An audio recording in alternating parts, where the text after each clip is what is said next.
नमस्कार, news bioscope देख रहे हैं आप और मैं हूं आपके साथ अमित झा। झारखंड में महज कुछ ही महीनों बाद विधानसभा चुनाव है और ऐसे में सभी पार्टी अपनी तैयारी में जुट चुकी है। हमारे साथ बात करने के लिए रंजन कुमार यादव हैं, जो कि आरजेडी युवा के अध्यक्ष हैं। रंजन जी, झारखंड में महज कुछ महीने बाद चुनाव है और ऐसे में आरजेडी की जो तैयारी है वो किस प्रकार है? देखिए, आरजेडी का तैयारी लगातार हम लोग का चल रहा है। पहले हम लोग सदस्यता अभियान चला, उसके बाद हमारा हर जगह कुछ न कुछ बैठक हुआ। हम हर जिले में भी गए।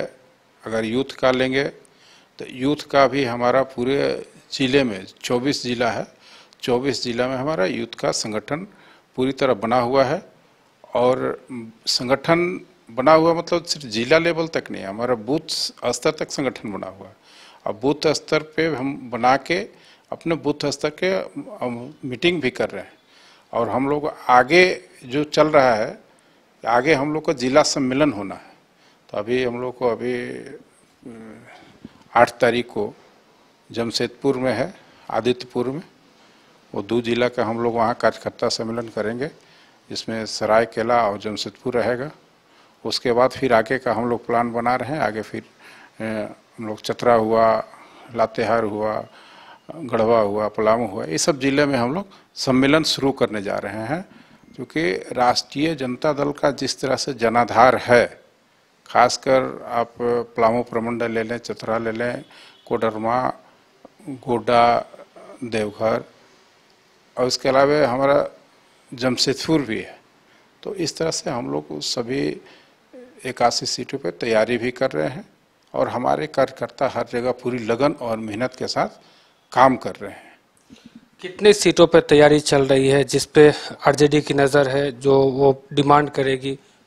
नहीं, देखिए, हमारा तैयारी कम से कम यहाँ जो अब डिसाइड करेंगे हमारे नेता जो आदरणीय लालू प्रसाद यादव जी हैं, और यूथ का जो हम लोग का जो आइकन है माननीय तेजस्वी यादव जी, वो डिसाइड करेंगे, बैठेंगे, गठबंधन के साथ बैठ के बात करेंगे कि कितना हम लोग को मिल रहा है। लेकिन हम लोग का अगर तैयारी का पूछ रहे हैं तो तैयारी हम लोग 81 विधानसभा में हम लोग तैयारी पूरा कर रहे हैं। और कितना सीट समझौता में आता है, अगर नहीं भी आएगा तो तैयारी तो हमको सब पे करना है। लड़ना तो सब पे है। अगर हम नहीं लड़ेंगे तो जेएमएम लड़ेगा, जेएमएम लड़ेगा, कांग्रेस लड़ेगा। तो तैयारी तो सब पे है। हम लोग को सरकार बनाना मकसद है।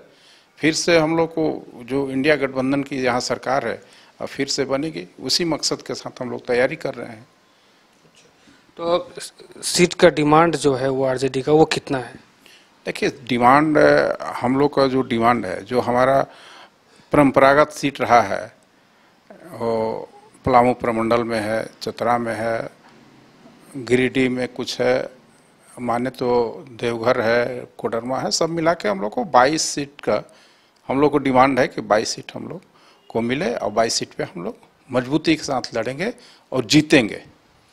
एक क्वेश्चन है, जो उत्पाद सिपाही का दौर हुआ था झारखंड में, उसमें 15 के करीब में लगभग जो अभ्यर्थी हैं वो डेथ हो गई उनकी। तो ऐसे में अब हेमंत सोरेन जो है वो कहीं ना कहीं कोविड वैक्सीन को लेकर के बयान दिए हैं कि कोविड वैक्सीन की वजह से उन 15 बच्चों की जान। देखिए, आप देखेंगे तो बहाली पहले भी होता था। जिस तरह से बहाली पहले होता था और लोग इससे ज़्यादा दौड़ते थे, लेकिन कहीं कुछ नहीं होता था। अभी के बहाली में जिस तरह से हमारे 15 युवा भाई की जो मौत हुई है, सबसे पहले तो हम उनको श्रद्धांजलि देते हैं, नमन करते हैं उनको, और हम उनके परिवार को संतप्त इस शोक की घड़ी में हम उनके साथ खड़े हैं। और इस पे जांच का विषय है, जांच तो चल रहा है, हमारी सरकार जांच कर रही है। और दूसरी चीज़, संभावना व्यक्त किया जा रहा है कि पहले क्यों नहीं हो रहा है, अब क्यों हो रहा है। अगर मौत दौड़ने से हो रहा है, लोग को हार्ट अटैक का देखिए मामला ज़्यादा आ रहा है कि हार्ट अटैक ज़्यादा हो रहा है, तो कहीं ना कहीं ये आया है सामने कि कोविड वैक्सीन जो ज़बरदस्ती केंद्र सरकार के द्वारा, केंद्र में बैठी बीजेपी सरकार के द्वारा जो कोविड वैक्सीन दिया गया है, उस वैक्सीन का कहीं ना कहीं असर है कि उसका परिणाम है कि लोग या तो हार्ट अटैक कर रहा है, नहीं तो देखिए सिपाही की दौड़ में लोग दौड़े और तुरंत से उनकी मृत्यु हो जा रही है। तो इस तरह की तो जांच तो होनी चाहिए, जांच हो रही है, जांच चल रही है, हमारी सरकार भी जांच कर रही है कि मृत्यु का कारण क्या है और उसको बंद भी कर दिया गया है। वो उसको देखते हुए अब देखिए जांच के बाद सारा कुछ सामने आ जाएगा कि क्या हो रहा है इसमें। आरजेडी का जो मुख्य एजेंडा होगा इस चुनाव लड़ने का, जो वो क्या होगा? आरजेडी का मुख्य एजेंडा जो हमारा जो है, देखिए हम गरीबों की लड़ाई लड़ते हैं और सामाजिक न्याय की लड़ाई लड़ते हैं। तो सबसे पहले हम किसान की बात करते हैं, युवा की बात करते हैं, युवा के रोजगार की बात करते हैं और खेत और खलिहान की बात करते हैं।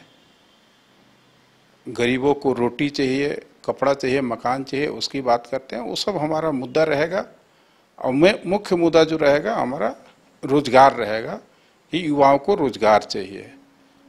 रोजगार को लेकर के पहले भी हेमंत सोरेन बोले थे कि 5 लाख रोजगार देंगे, जैसे ही हम सत्ता में आएंगे वैसे ही सत्ता में आए। अब युवा पूछते हैं कि रोजगार आखिर कहाँ गया?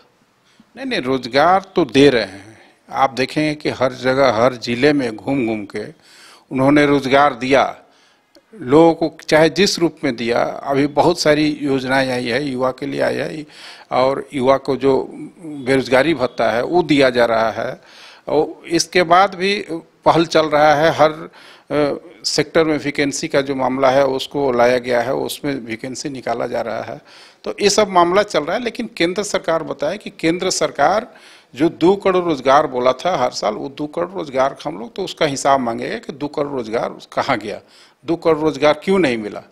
2 करोड़ रोजगार की बात की थी, उसके बाद फिर पुनः सत्ता में आई है, लेकिन अभी तक कोई 2 करोड़ रोजगार की बात नहीं हुई।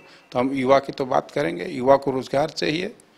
केंद्र की बात करते हैं आप, केंद्र सरकार के लिए बोल रहे हैं कि 2 करोड़ की बात, लेकिन यहाँ की युवा पूछ रही है कि वर्तमान में कई ऐसे एग्जाम हैं जिनका रिजल्ट अभी तक पेंडिंग है। 10 महीने हो गए, 9 महीने हो गए, लेकिन रिजल्ट अभी तक पेंडिंग है।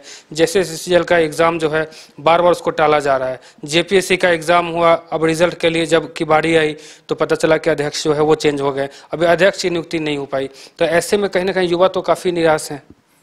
देखिए, निराश होने की जरूरत नहीं है युवा को। हमारे राज्य सरकार से निराश होने की बिल्कुल जरूरत नहीं है।